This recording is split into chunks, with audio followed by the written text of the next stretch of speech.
안녕하십니까? 인생의 복잡한 문제들을 말씀으로 단칼에 해결해주는 김종근 목사의 쾌도 남마입니다.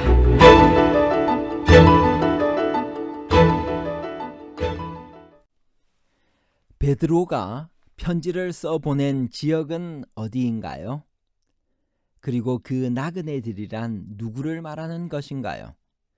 그들은 유대인인가요? 아니면 이방인들인가요?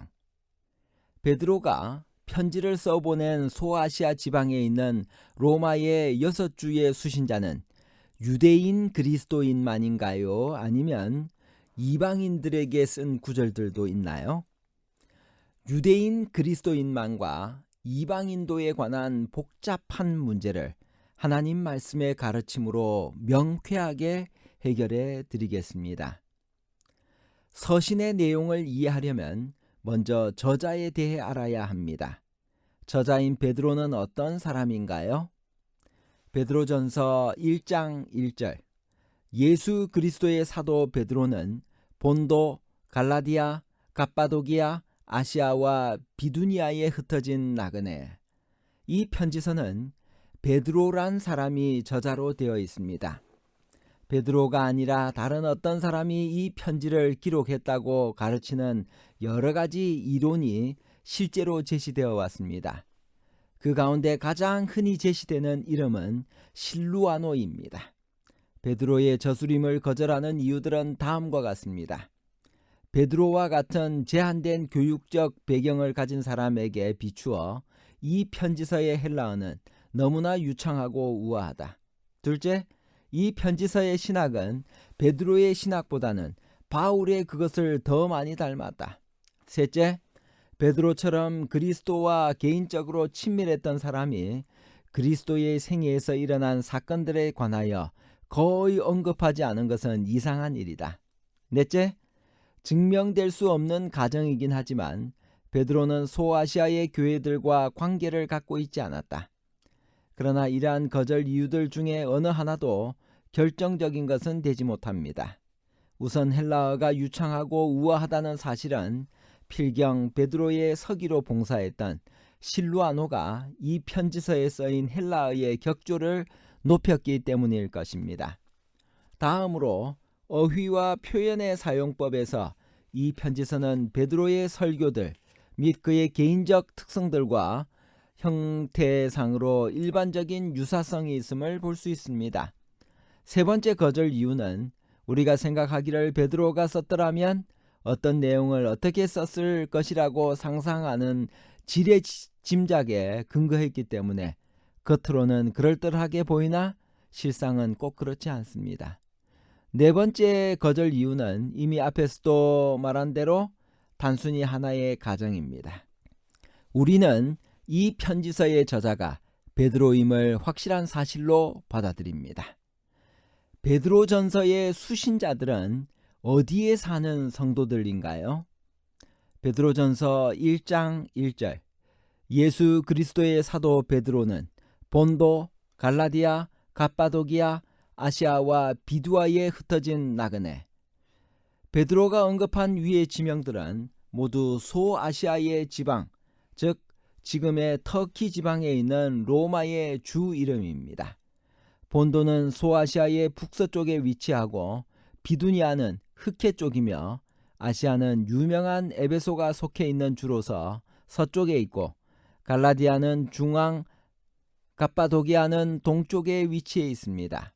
교회의 역사가 유세비우스는 베드로가 이 지방의 유대인들에게 전도했으며 교회들을 세웠다고 말하고 있습니다. 만일 이곳의 갈라디아가 북갈라디아 지방을 의미한다면 위의 6지방 중에서 바울이 전도한 곳은 실제적으로 아시아 지방뿐이기 때문에 남의 터 위에 건설하지 않는다는 바울의 선교 방침을 생각하면 이 지방 사람들을, 이 지방 교회들을 베드로가 세웠다는 유세비우스의 말은 설득력 있게 들립니다. 자기가 세운 교회들에게 애정을 가지고 베드로는 이 편지를 썼다는 것입니다. 수신자는 언뜻 생각하면 주로 위의 지역에 사는 유대인 그리스도인처럼 보입니다. 베드로가 유대인의 사도이며 또 흩어진 나그네, 즉 디아스포라라는 말은 팔레스타인 지방을 떠나 사는 유대인들을 의미하기 때문입니다. 구약을 여러 번 인용하고 있는 것이 또 한 가지의 증거입니다. 그러나 이방인들에게 쓴 구절들도 보입니다. 베드로전서 2장 10절에 너희가 전에는 백성이 아니더니 이제는 하나님의 백성이요 라는 말씀들이 그것입니다. 베드로는 순교하기 전에 로마에서 이 편지를 보냈습니다. 바벨론에 있는 교회가 너희에게 문안한다고 했는데 바벨론은 그 당시 이미 존재하지 않았으며 베드로가 바벨론에 갔다는 아무 증거도 없습니다.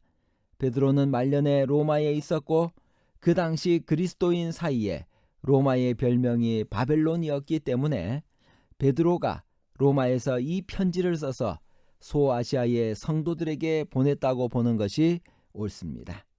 요약하면 베드로전서의 수신자는 본도, 갈라디아, 갑바도기아, 아시아, 비두니아에 흩어진 나그네로 되어 있습니다. 모두가 소아시아 지방, 오늘날의 터키입니다. 교회사가 유세비우스의 기록에 의하면 베드로는 위의 지방에서 주로 유대인들에게 전도했다고 합니다. 베드로전서의 기록 장소와 연대는 대략 기원 후 66년에서 67년경으로 잡습니다. 이 글을 쓸 무렵 베드로와 마가는 바벨론, 로마에 있기 때문입니다. 그렇다면 베드로의 순교 직전이 됩니다. 베드로는 성도들을 무엇이라고 부르나요? 그 명칭은 우리에게 어떤 느낌을 주나요? 베드로전서 1장 1절 예수 그리스도의 사도 베드로는 본도, 갈라디아, 갑바도기아, 아시아와 비두니에 흩어진 나그네, 흩어진 나그네라는 베드로의 말은 우리 가슴을 찡하게 합니다. 그들은 핍박을 피하여 혹은 가족에게 버림을 받아 사방으로 흩어졌고 세상에 정착하지 못한, 아니 정착할 생각도 없는 나그네로 살았습니다. 그들은 이 세상에 정이 없었고 영원한 본향을 그리워했습니다. 우리 그리스도인들도 이 세상에서 나그네로 살아야 합니다. 이 세상에 너무 뿌리를 깊이 내리고 살면 하늘로 옮겨가기가 쉽지 않을 것입니다. 베드로전서는 어떤 특징을 가지고 있는 서신인가요? 베드로전서는 목회자의 아름다운 정신이 빛나고 있는 책입니다. 삭막한 세상, 몰려오는 핍박, 싸우며 살아가는 성도들을 향한 목자의 염려와 애틋한 사랑이 구절마다 배어 있습니다. 베드로전서는 또한 시험받는 자들을 위한 편지입니다. 외부의 박해와 내부의 시련에 직면하여 구원의 확신도 흔들리고 상심되어 신앙생활까지도 흔들리는 신자들에 대한 따뜻한 위로의 권면입니다. 또한 베드로전서는 오직 예수 그리스도만을 높이는 책입니다. 베드로전서는 재림에 대한 간절한 소망이 여기저기 배어있는 책입니다. 성도들은 말세에 나타내기로 예비하신 구원을 얻기 위하여 마음의 허리를 동이고 근신하여 예수 그리스도가 나타나실 때 가져올 은혜를 온전히 바라야 합니다. 베드로전서는 오직 예수 그리스도만을 높이는 책입니다. 제1장에서 예수 그리스도라는 이름이 몇 번이나 나오나요?